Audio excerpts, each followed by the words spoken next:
រៀបសួរពុកម៉ែបងប្អូនប្រជាកសិករជាទីគោរពថ្ងៃនេះមកជួបជាមួយ BMFE Cambodia នៅប្រធានបទ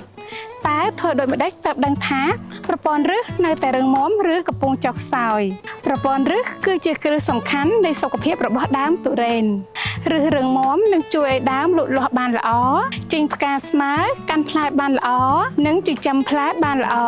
រួមទាំងធន់នឹងអាកាសធាតុនិងជំងឺផ្ទុយទៅវិញឫសខ្សោយនឹងធ្វើឲ្យការស្រូបទឹកនិងសារធាតុចិញ្ចឹមថយចុះដើមលូតលាស់យឺតងាយកើតជំងឺនិងប៉ះពាល់ផ្ទាល់ដល់ទិន្នផលសំណួរសំខាន់គឺតើធ្វើដូចម្ដេចទើបដឹងថាប្រព័ន្ធឫសដើមទុរេននៅរឹងមាំឬកំពុងចុះខ្សោយសញ្ញាដែលបង្ហាញថាប្រព័ន្ធឫសដើមទុរេននៅតែមានសុខភាពល្អ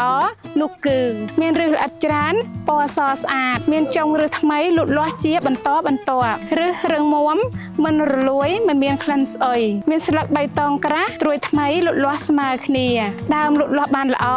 ចេញផ្កានិងចិញ្ចឹមផ្លែបានល្អចាហើយពេលដែលប្រព័ន្ធឫសកំពុងចុះខ្សោយតែងតែមានសញ្ញាដើម្បីសម្គាល់បង្ហាញថានោះគឺស្លឹកលឿងស្លេកឬបាត់បង់ភាពរលោងស្លឹកតូចនិងកែមស្លឹកស្ងួតស្វិតនៅពេលថ្ងៃក្តៅទោះដីនៅមានសំណើមល្អក៏ដោយផ្លែខ្ចីងាយជ្រុះហើយផ្លែលូតលាស់យឺតឬមានពណ៌ត្នោតខ្មៅឬងាយបាក់មានក្លិនស្អុយឬរលួយ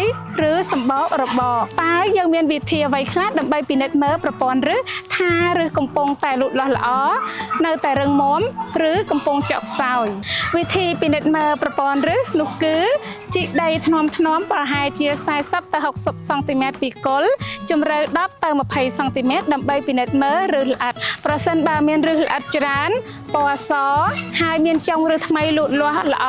នោះបង្ហាញថាប្រព័ន្ធឫសមានសុខភាពល្អផ្ទុយទៅវិញប្រសិនបើប្រព័ន្ធឫសមានពណ៌ត្នោតឬខ្មៅមានឫសល្អិតតិចឬរលួយនោះពុកម៉ែបងប្អូនគួរស្វែងរកមូលហេតុដើម្បីដោះស្រាយឲ្យបានទាន់ពេល